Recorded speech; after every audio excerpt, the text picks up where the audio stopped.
Элдв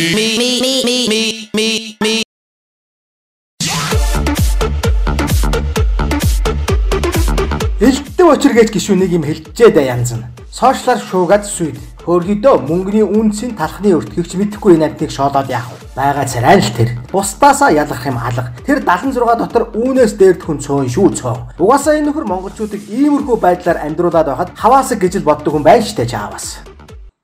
Өнөөдөр яаж ин 5 хүүхэдтэй айлын аав ээжээр ажил хийхийг хүсэхэ байсан. Ягаад гэвэл 5 хүүхэд 100 мянган төгрөгөөр сардаа амьдрчнаа.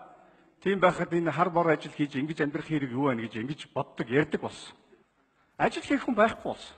Нийгмийн халамжийн бодлого хавтгаач.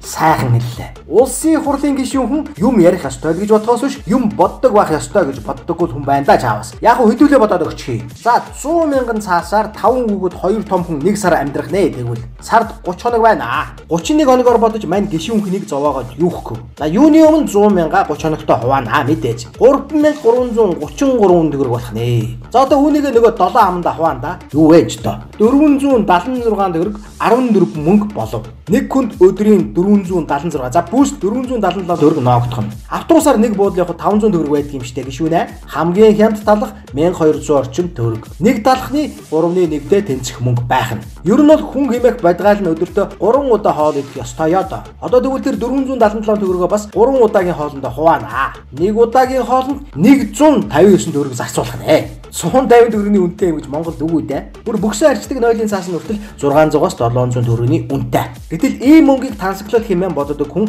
хууль тогтоож яваа юм байна. Монголын хууль, Монголын төр засаг ингэтлээ арчаагаа алдчихад байгаа нь ийм л учиртай юм байна. Явж ийм л мунхаг юм боддог хүн нөгөө айхтар MCS-ийн захирал байсан гэж бодохоор.